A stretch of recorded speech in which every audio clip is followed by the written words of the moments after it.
Now you can text Speaker's Corner live from your mobile phone by sending keyword TXT followed by your message to 24724.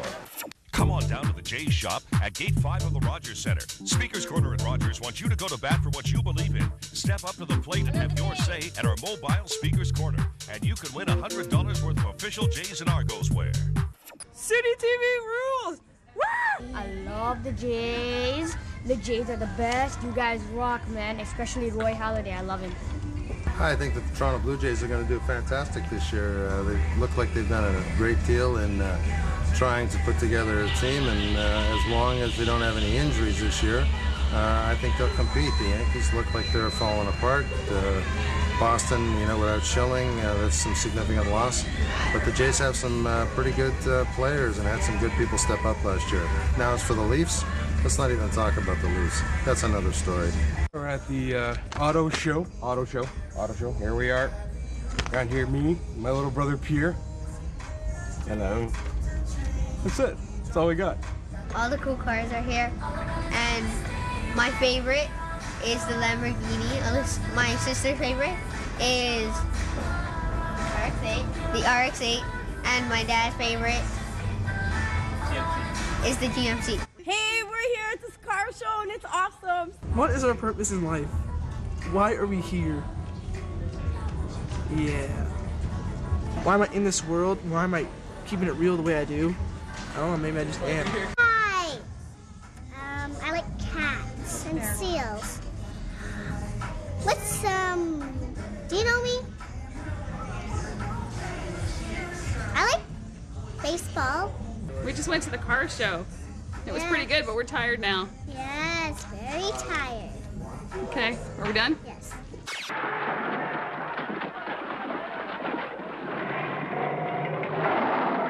We spent today walking around Yonge Street in Toronto handing out sandwiches that were included with the note Jesus loves you.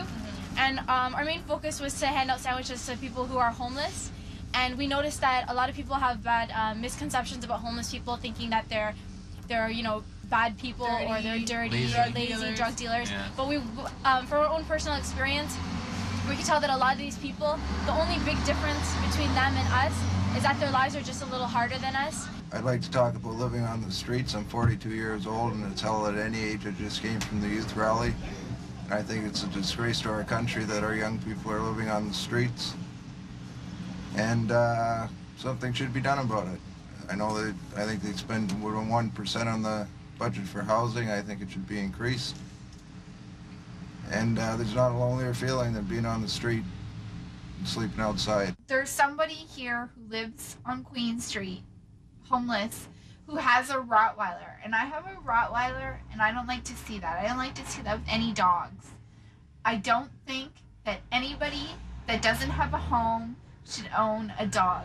Yeah, it's hell out there. It really is. I don't know what more I can tell you. It's something you'd have to experience, but it's a really lonely feeling. You got no family, possibly you lost contact with them for some reason or another. I'm fortunate now. I've got a place to live, and I'm getting in contact with my family again. I've got a roof over my head. I came down to support these young people. It's your choice to not have a home.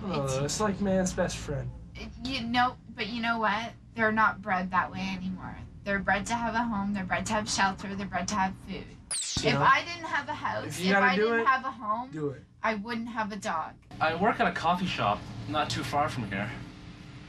And every day this girl would come in, and she was homeless. And every time she ordered a tea or something like that, and if she didn't have enough money, I'd just give it to her.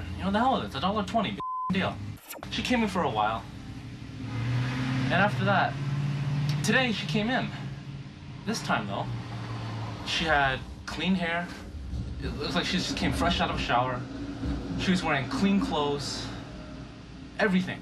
And she said, "Hey, how are you doing? I got a new job. I'm doing great now. How are you?" And I've never felt that before. Like, to see someone elevate themselves to that point where you can see that self-confidence in their face. We're here on behalf of all the young people at Covenant House to say thanks to everyone who came out and supported our vigil for homeless youth. Special thanks to Citytv, CP24, for helping us to organize and promote the vigil tonight. This really helped us to reach a lot of people, especially young people. And I know some people who would look at homeless people and go, ah, yeah, they're all scumbags, they're all dirty and whatever, they're nuts or something, that's why they're homeless. And you know what? You.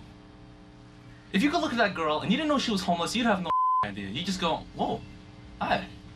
You'd have no idea. You wouldn't scorn her, you wouldn't look down on her. All I don't know is what gave you the right to do that in the first place? I mean, these are human beings. Who cares if they're homeless, they're poor, whatever.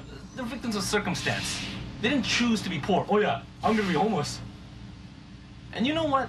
The next time you look at a homeless person or something, just remember that's a person. They got a name, they were born somewhere, they got parents, they had a home at one point. That's just all I gotta say. Boys, they suck, okay? It's the new year, and it's been a month, and we've been no, don't swear. Okay. We've been really over a lot, okay? Because guys are all players. Why do guys have to be players? Why can't you just settle down with one girl? One girl. Why? Okay? You guys never can settle down no matter what, okay? And it makes me nervous because girls want to settle down. I mean, we're 18 and all we want is just to settle down with one guy. Casual sex between friends, I think, is probably the best thing that could happen because it refrains you from going out and meeting other people and doing it with other people that you don't know much about and you don't know what they got, you know? And your friends, you're with them every day and you know what they're all about and you know if they're clean or dirty or blah, blah, blah. But either way, casual sex between friends is the way to go. Guys, all they want to do is screw around. And I don't understand what's the point. You could get the pleasure from one girl. What's the point of getting pleasure from 5 billion girls? Exactly. I was talking to a guy and then after how long? I don't know. I found out he had a girlfriend. That's always great to know. I hate you. You shouldn't have sex until you're married and that the Lord gave us genitals to be used for marriage purposes only. And marriage is key. Marriage is good, of course, but at this age and time, we just want sex. And what's better than casual sex, you know? Like between friends. I love my friends and they love me. And casual sex is the way to be. Good night, everyone. We're faced with unprotected sex, you know? And it's a reality, no matter what you all want to hear, it's a reality. And this stuff is not cool, you know what I'm saying? Do you want to have a baby when you're 14? All these schools that everyone goes to, they're like, no, we're not going to give out condoms because condoms aren't important because that'll encourage unprotected sex. But that's not true. That's a reality. It's happening anyways. You and I know that it's the most productive nation on earth. That we are richer by any standard of comparison than is any other nation in the world. My name's Michael. I'm on the delegation to come up here to welcome Canada as the 51st state of the United States of America. We want to welcome you for your timber, your natural resources that we're going to rape and pillage and take over your entire country. Thank you and have a nice day. I came back to Canada after I had gone to school here and gone to school in the States because I was concerned about the brain drain.